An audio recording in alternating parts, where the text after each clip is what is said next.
Welcome back, everybody. So while I am uploading part 1 of the preview for this midweek action, it's time to look at the last 7 games that is going to happen in this midweek action and part number 2 of this preview.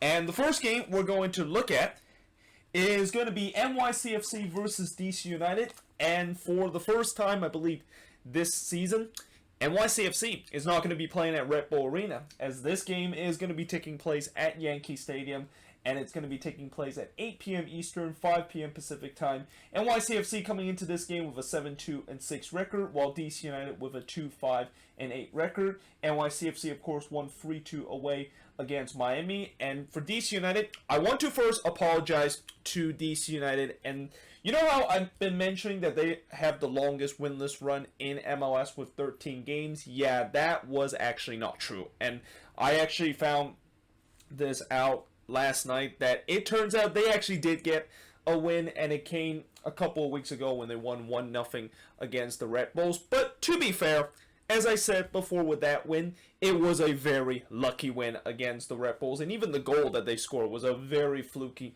goal with the way that they were able to get a 1-0 victory. So, to be fair, it was easy to kind of forgot that that was actually a victory for DC United, but I'm pretty sure DC United fans are not going to have anything to kind of shout about the fact that they still have now only got one win in 13 games, and last game against Atlanta is truly kind of the low point of their franchise this season. And how in the world is Ben Olsen still the head coach of this team? I just have no idea. I mean, it's just getting to a point where if Ben Olsen, after his incompetence in the last game and by screwing up the lineup and just getting flat out embarrassed at home by an Atlanta team that struggled to score and he can't get fired, something tells me he probably might not even be on the hot seat. And, maybe the DC United ownership are just going to give a lifetime contract to Ben Olsen. And unless if he does something very egregious and something that is similar to what Diller Hansen did a couple of weeks back, or maybe even what the Phoenix Rising head coach did just a week ago, then I just feel like this just gets to a point where don't expect Ben Olsen to potentially get fired from this team unless he does some egregious kind of thing.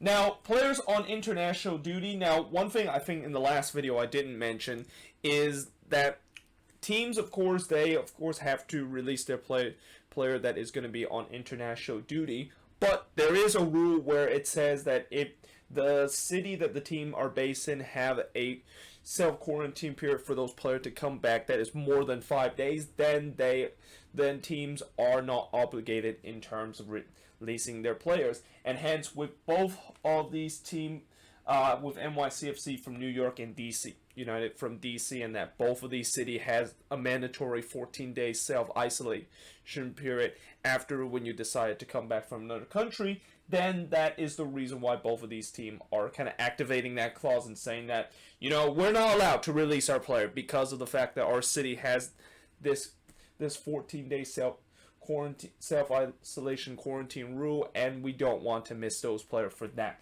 long of a period. Now, for NYCFC, originally Callens, Chanel, Tinnerholm, and Matrita are all players that was supposed to be on international duty, although Matrita is actually not going to be with NYCFC, and there's actually a latest rumor, and this is kind of just completely came out of left field, but there's a rumor that Matrita could be on his way out of NYCFC, and he might actually go to Saudi Arabia as soon as maybe even this offseason or in these coming weeks. Now, Ronnie Delia has pretty much downplayed and said that while there has been kind of talks that has happening, there has been no agreement whatsoever. And that Matrita, he of course are going back to Romania not only to play for the national team, but also he says that he has some personal issue that he has to deal with. But something tells me that personal issue might have been in negotiation of him potentially going to Saudi Arabia. It might be joining Pity Martinez as another MLS player that is decided to kind of sell out a little bit and trying to cash in the money to play in the Middle East. But either way, I will be shocked the fact that if NYCFC are decided to sell Matrita, and especially how good Matrita has been to this team. And just in these last two games, the reason why NYCFC have really revitalized themselves and look like a team that is no longer struggling to score goals is because Matrita has stepped into that Maxi Morales role, and he has played just absolutely amazing. So now, not only the fact that they're not going to have Matrita again, and obviously they're not going to have Maxi Morales until at least near the end of October, yeah, this could be a huge problem for NYCFC. And is this going to be a case where they're going back to where they were in the beginning of the season, which is they just struggle in terms of scoring goals? Now, speaking of teams that struggle in terms of scoring goals, that's what DC United is. And despite the fact that Flores, Marino, Reina, and Sorgar, all those players are supposed to be on international duty, but they're not going to, it really doesn't matter if those players are going to go on to international duty. I mean, this DC United team is just a sinking ship right now, and if there is a couple of teams that is content to win the wooden spoon, unfortunately DC look like they are going to be in. I mean, these last couple of games, there's just no hope whatsoever. You can see this team actually turn things around, and that, you know, for this game, I'm going to say NYCFC is going to win it, even with the amount of offensive struggle that they might endure now that they're not going to have Matrita for these next couple of games. But, you know, last time both of these teams met, what's interesting is that it was a 0-0 draw, but that DC United actually become the first team in MLS history to have 0 shot in the entire game and getting a 0-0 draw. I don't see that happening again. Like, if that happens again, I would think that that's just peak 2020 MLS moment that we just had. But yeah, I expect NYCFC is going to win this one, even if they're going to be a little bit lackluster on the attacking end here. But moving on, in terms of the next match, is the Texas derby between the Dynamo and Dallas. So the Dynamo, yeah, they are struggling right now. 3-7-5 is their record, as they're now winless in 6 games, while Dallas is 5-6-3. This game kicks off at 8 p.m. Eastern, 5 p.m. Pacific. Last time both of these teams met, it was Dallas getting the 2-1 win against the Dynamo in the last Texas derby. Both of these teams don't have to worry about players leaving on international duty because none of those players for both teams are going to be gone for international duty. And that for this game, I think Dallas is going to be the favorites in this one. And, you know, for Houston, it's been a struggle in these last couple of games, and that not only the fact that the goals are started to dry up, mainly because losing Albert Valise seems to be a fatal blow in terms of this Dynamo attack being very dynamic, but it's just that the defense has gone back to being awful. I mean, there's just been for the past couple of games that they have gave up way too many shots to their opponents and gave them way too many chances to score goals against them. And against a Dallas team that, knowing the fact that they're a team that can of course be very dynamic going forward on the attack, and that for the past couple of games they have been pretty decent, I expect Dallas to be able to win this one against the Dynamo. But that being said, as we have seen with the Texas Derby, at least for the past couple of years, it's usually whether if one team is able to get the victory or get a big kind of crooked number as their victory, or the fact that this is going to end in a draw, because there just seems to be a lot of Texas Derby that ends in a draw. So yeah, we shall see whether or not if that is going to be the case, but clearly I think Dallas is going to be the favorites coming into this game against a Dynamo team that has really struggled in the past couple of weeks. But moving on, in terms of the next match, is Sporting KC and the Chicago Fire. So SKC coming into this game with a 7-2-5 record, and Chicago currently comes in with a 4-4-7 record, as this game kicks off at 8:30 p.m. Eastern, 5:30 p.m. Pacific.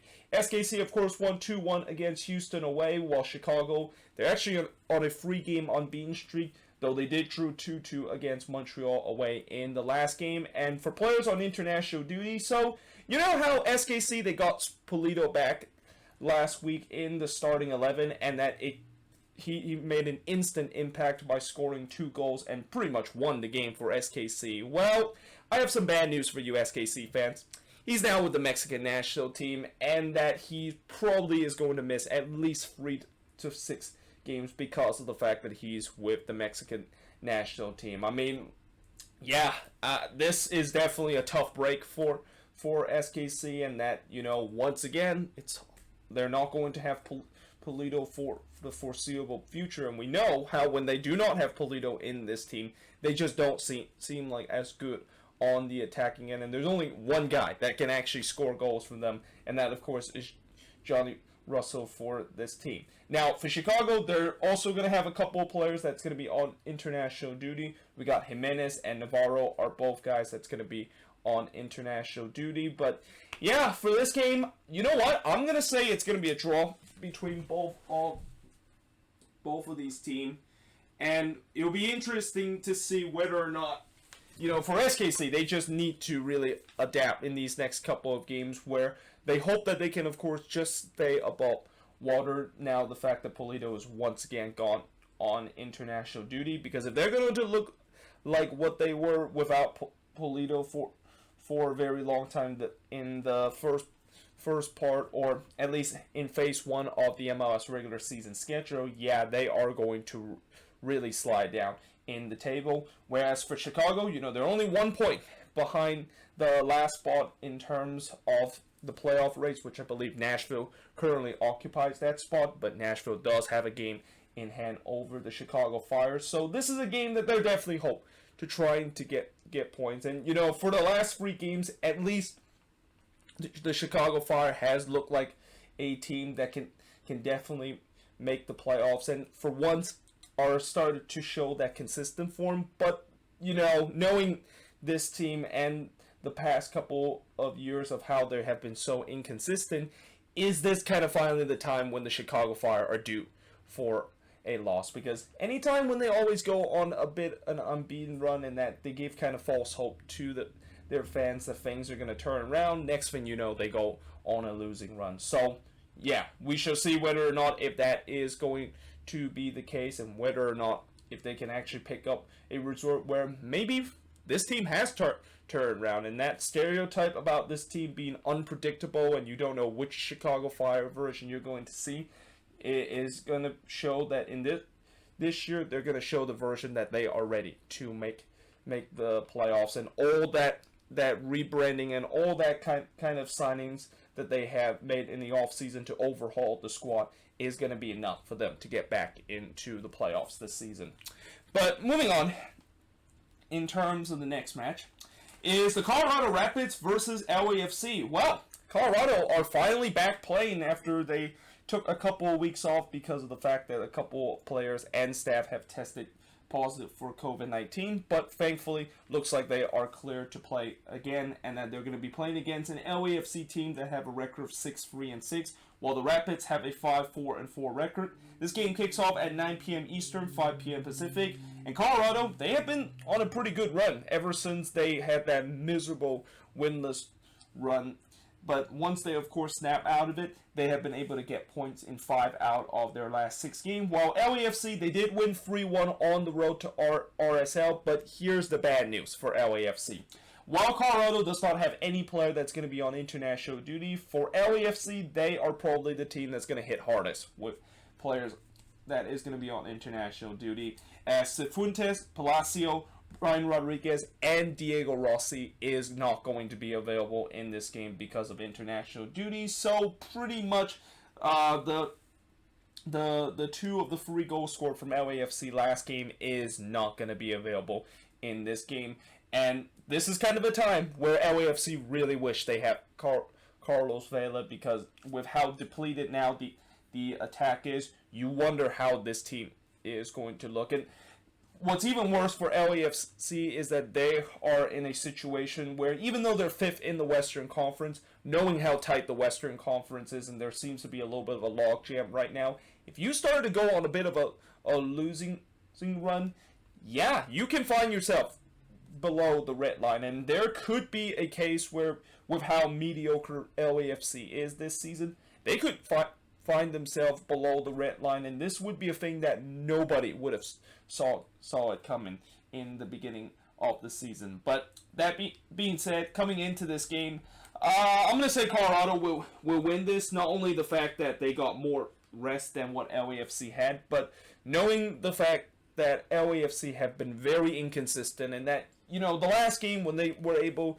to finally look like an LAFC team that of course won the Supporters' Shield, and their attack was very sharp, knowing the fact that they're not going to have a couple of their most important players for the next couple of games, and it always seems like whenever it looked like LAFC have turned the corner and the attack looked like they're firing back to all cylinders, the very next game they lay a big egg after that. So yeah, I think the Rapids have a big opportunity in this game, although they're going to be a little bit rusted, the fact that they haven't played in a very long time. I think it's been almost 2 weeks since Colorado has been able to play an MLS game. But moving on, in terms of the next match, is going to be Seattle versus RSL. So the Sounders, their current record is 8-3-3, while RSL have a 4-6-5 record. This game kicks off at 10 p.m. Eastern, 7 p.m. Pacific. Seattle, of course, have won 4 out of their last 5 games, and if you actually do not include those 2 losses that they suffer in the hands of the Portland Timbers, they actually kind of have beat or got a draw against every single opponent that they've been playing out of Phase 1, and that's even include back in the first game when they play against the Timbers in the Cascadia Derby and able to win that. Well, for our RSL, they have only got 1 win in 5 games, and this is definitely a team that looks like it is continue to be a sinking ship. Now, on the player that is going to be gone for international duty for Seattle, just like LAFC, they're going to be hit a little bit hard on players that's going to be leaving on international duty. You got Arriaga, Ruidiaz, and Swenson, all that is going to be gone for international duty. So that's going to definitely take a hit in terms of the defense and also on the attacking end. And this is kind of a time where, without Ruidiaz, hopefully Morris and Rodon might be the guy that is going to be step up on the attacking end for them. While for RSL, the only guy that is going to be out for international duty is Albert Rusnak, but he's also one of the most important players on your attacking end too, and we've seen when they do not have Rusnak in this team, they have really struggled. So yeah, but that being said, even if Seattle is a little bit shorthanded, I'm still going to say they're going to get this win because, again, they have been red hot in these last couple of games, and besides the fact that they have to play against the Portland Timbers, they pretty much have been toyed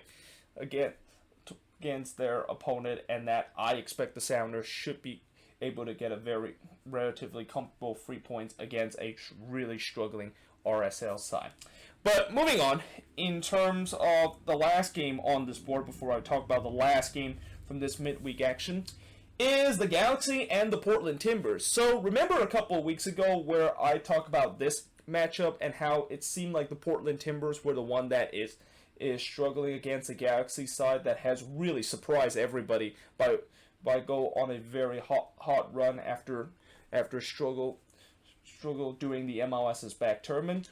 Boy, has the table turned a couple of weeks later, because it's now the Portland Timbers, the one that look like they are on a very good one, while the Galaxy, yeah, they're dead last in the Western Conference, and they have now lost 4 in a row ever since they of course gone on that 4-game winning run, and also drawing after that 4-game winning run that came to an end. They did drew 0-0 against the Quakes, so technically they're on a 5-game winless run, but their last 4 games, they have lost all of the game, and now their record is 4-3-7. Now, for the Timbers, they of course won 1-0 against the Vancouver Whitecaps, and they have a record of 7-3-4. And they are keeping pace with Seattle in terms of trying to get that top spot in the Western Conference. For players on international duty, you got Jonathan Dos Santos and Ralph Felcher, while for Portland, only Andy Polo is going to be on international duty. So, at least for the Galaxy, Chicharito is not going to be with the Mexican national team, which I guess, depending on which Galaxy fans you ask, or depending on how you view this could either be a good news or a bad news. And, I understand that there are people are saying that Chicharito is the reason why this team is struggling right now. I mean, ever since he has been back in the starting 11 of this team, he has not scored a single goal with this team, and they have lost all of their game. Well, I understand that the struggle of Chicharito might have to do one of the reason why their attack has really struggled. That's not really the main reason why this team has gone on this 4-game losing run. I mean, there's been a lot of reason why this team has really fell apart. One of them, of course, is the goal scoring drought, and again, partially with Chicharito being struggling so much like that, of course played part of it, but also other players that during that 4-game winning streak, guys like Sebastian Lletget and Pavon was kind of playing out of their mind. Well, now they are not playing out of their mind anymore, are they? And then you look at the defensive end of the fact that they also struggle in terms of the defensive side, and the fact that I just don't understand why Schelotto always decided to play a high line with this Galaxy team, even though they don't have the players to do that, and therefore that is probably the biggest reason why they have now lost 4 in a row, and that things are not going to get better in this game too, because I think the Timbers should be able to win this game against a Galaxy side that has really struggled. And, the Timbers, the other advantage they have coming into this game is the fact that they have more rest, consider they didn't play in the weekend's action against the Colorado Rapids. But yeah, I expect that the Timbers should be able to win this game against the Galaxy side that, unless if they don't figure things out, this could be actually be a team that is going to miss the playoffs. And as I said many times before, with that much talent that is on this Galaxy team, with how much they spent to trying to replace Zlatan and trying to improve their defense, and yet they still do not make it to the playoffs, that is going to seen as a very big failure. And you talk about coaches that could be the next on the chopping block. Schelotto might be on the chopping block if this team does not make the playoffs, and I've already heard a lot of Galaxy fans are saying Schelotto is one of the main, if not the main reason why this team is just being so incompetent this season. But that being said, I am now going to be switching the boards and look at the last game that is going to be taking place in the midweek action. And last but not least, it's one of my favorite derby in MLS, known as the Third Wheel Derby, as the San Jose Earthquakes is playing against the Vancouver Whitecaps. And if you don't think the Third Wheel Derby is one of the best rivalry in MLS, then you are truly not a true MLS fan. But all kidding aside, heading into this game, the Quakes currently have a 4-5-6 record, while Vancouver are the only team in MLS to have yet to draw a game, as they have 5 wins but have lost 10 games this season. Now, this game kicks off at 10:30 p.m. Eastern, 7:30 p.m. Pacific. The Quakes, in these last 2 weeks, seems to own California because they have beat both LA team and got back-to-back wins and back-to-back 2-1 wins against them. While the Whitecaps, they have lost 3 in a row and have outscored 10 goals to 1 during those last 3 games. And in terms of player on international duty, you got Casio, Lopez, and Vaco that's going to be on international duty, which, besides Lopez, I think we could deal with losing those guys on international duty, while for Vancouver, Kamiri is the only guy that is going to be not available for the Whitecaps, as he's going to be on international duty. Now, I understand the Quakes are going to be heavy favorites in this game, and if you're a Quakes fan looking at this, you would think this is a big opportunity to get 3 points and get yourself above the red line. However, I really hope the Quakes do not underestimate the Whitecaps. And if there's one thing that I do worry about the Whitecaps with the way that the Quakes face against them, is that they need to do better in terms of trying to contain the Whitecaps' counterattack. Because while the Whitecaps is a team that's not known for possession and that they tend to just give you all the possession and do whatever you want, they're also a team that is very dangerous in terms of going on the counterattack. And if there's one thing that the Quakes defense really struggle against, is they play against a team that looks dangerous whenever they get on the transitional play. And we even saw it in the MLS's back tournament, that how many times the Whitecaps have caught the Quakes on the counterattack, and how many times that most of those chances that the Caps had against the Quakes have all came from the counterattack. And the other thing that I think the Quakes must not do against the Whitecaps in this game is don't go down early just 10 minutes into this game. Like, I don't know what is it with the Quakes when they play against the Whitecaps, where for the last 3 times, they concede a goal inside 10 minutes of the game.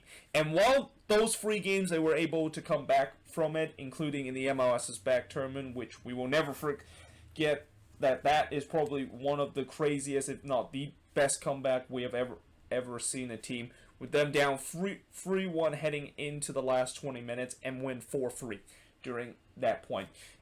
You know, that is something that is great to see as a neutral, and it's great to see that the Quakes have that fighting spirit. But it would be nice if we, for once, don't actually have to dig ourselves in a hole and don't just find ourselves down 1-0 so quickly in again against a very weak Whitecaps team. So yeah, hopefully that will not be the case. But either way, I expect the Quakes to be able to win this game and have a chance to get themselves back above the red line. And as I said before, I'm not going to say it. I'm not going to basically say the fact that they're going to be back on playoff contention, but more than just they're going to get themselves back above the red line, and that I'm still not believing in this false hope that the Quakes are giving me, even when they, of course, got big wins against both LA team in the past 2 weeks' time.